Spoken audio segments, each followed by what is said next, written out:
श्रेष्ठ जी, दार्जिलिंग क्षेत्र का गोरखालैंड का मुद्दा आज चारों तरफ चर्चा का विषय बना हुआ है, लेकिन इतने दिनों से आंदोलन चलने के बावजूद केंद्र सरकार अभी तक चुप्पी साधे बैठी है। मीडिया में कुछ खबरें तो आ रही हैं, पर उसमें गोरखालैंड के प्रति केंद्र सरकार का रुख अभी तक स्पष्ट नहीं है। गोरखालैंड आंदोलन के सबसे पुराने कार्यकर्ता होने के नाते आपको क्या लगता है, क्यों नहीं हो सका समाधान अभी तक? सबसे पहले तो आपका यह कथन दार्जिलिंग क्षेत्र का गोरखालैंड का मुद्दा, यह कथन ही गलत है। यह किसी एक क्षेत्र का मुद्दा नहीं, यह एक जाति का मुद्दा है।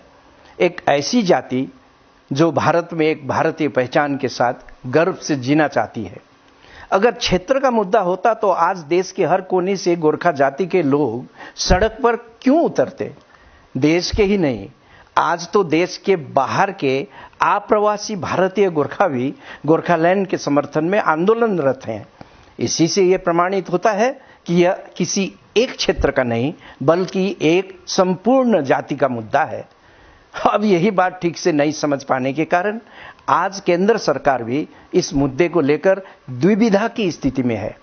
आज तक समाधान न होने का एक प्रमुख कारण यह भी है।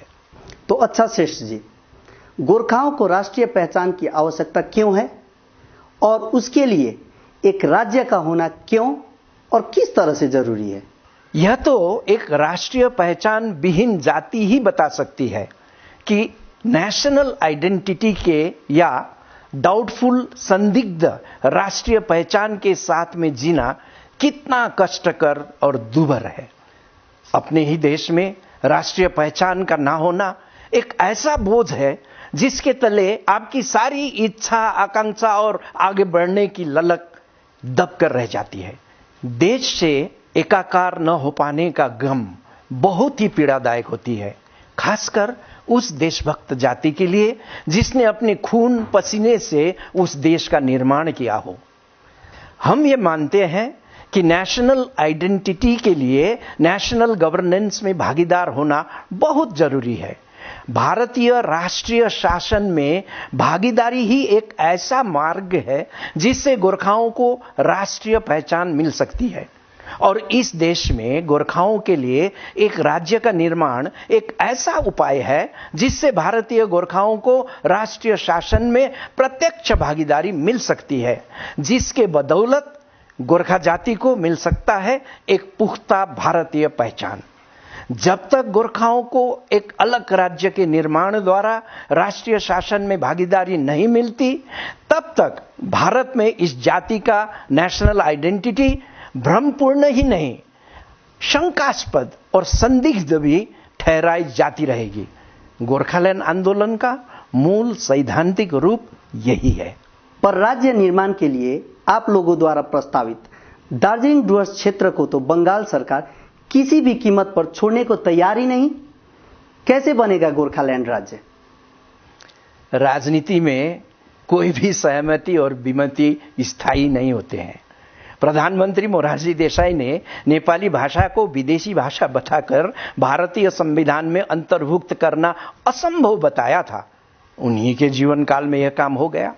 मुख्यमंत्री लालू प्रसाद जी ने भी झारखंड बनेगा तो मेरे लाश के ऊपर से बनेगा कहा था। आज उसी झारखंड में वो चुनाव प्रचार में जा रहे हैं। इसी तरह से ममता का यह विरोध भी राजनीतिक विरोध ही है, इसलिए स्थायी नहीं है। वैसे भी गोरखालैंड राज्य का निर्माण किसी राज्य सरकार का विषय तो है नहीं, न तो वो दे सकते हैं न ही केंद्र सरकार के निर्णय के बाद मना ही कर सकते हैं।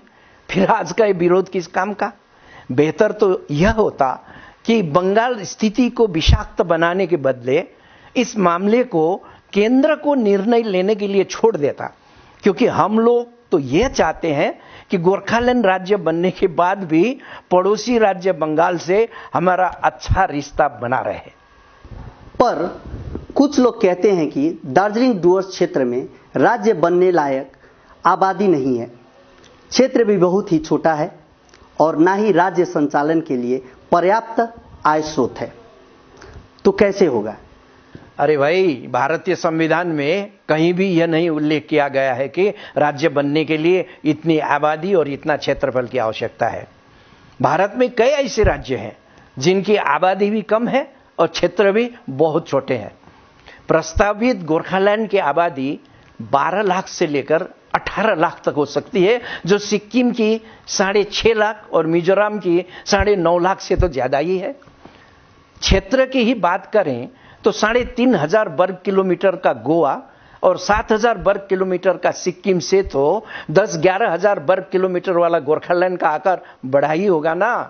और रही आय स्रोत वाली बात, आपको पता होना चाहिए कि भारत में एक भी ऐसा राज्य नहीं है जो सरप्लस बजट पे चलता हो। सभी को केंद्र सरकार से आर्थिक सहयोग मिलती है। तो फिर गोरखालैंड की आय स्रोत को लेकर हम इतना चिंता क्यों करें? फिर भी अगर नवनिर्मित गोरखालैंड राज्य सरकार योजनाबद्ध तरीके से कार्य करे तो बंगाल सरकार के राजनीति प्रेरित विभेदकारी और उदासीन नीतियों के कारण खस्ता हालत में पहुंचा हुआ दार्जिलिंग डुअर्स का अर्थतंत्र फिर पटरी पर आ सकता है, ऐसा हमारा मानना है। आज गोरखा कौम राष्ट्रीय नहीं अंतर्राष्ट्रीय स्तर तक गोरखालैंड के लिए सड़क पर उतरी है। दार्जिलिंग पहाड़ी क्षेत्र ही नहीं, तराई डुअर्स तक पिछले 17 दिनों से बंद चल रहा है और कितने दिनों तक बंद चलेगा कोई पता नहीं। जनता चाहती है कि इस बार का आंदोलन अंतिम और निर्णायक हो। श्रेष्ठ जी, क्या आपको लगता है कि ऐसा हो पाएगा? क्या आपको लगता है कि केंद्र सरकार इस बार आपको न्याय दे पाएगी? हाँ, हमें विश्वास है, हमें पूरा विश्वास है। आपके इस विश्वास का आधार क्या है? देखिए, हमने अक्सर यह पाया है कि राजनीतिक पार्टियां जब भी कोई मुद्दे पर निर्णय लेती है, उस निर्णय में मुद्दे की संवैधानिकता और जायजपन से ज्यादा अपने पार्टी का नफा नुकसान ही देखा करती है, अर्थात राजनीति सर्वोपरि। पर आज केंद्र सरकार में एक ऐसी पार्टी आई है जो इस पुराने ढांचे की राजनीति से ऊपर उठकर काम कर रही है। यह पार्टी पार्टीगत राजनीति से ऊपर उठकर राष्ट्र धर्म, राष्ट्रवाद और सामाजिक न्याय की बातें भी क्या करती है। और हमने ऐसा भी पाया है कि बीजेपी के नेतृत्व ने पार्टी स्वार्थ को नजरअंदाज करके सामाजिक हित और परिवर्तन के पक्ष में काफी कड़े और रिस्की निर्णय भी लिए हैं, ऐसा हमने देखा है।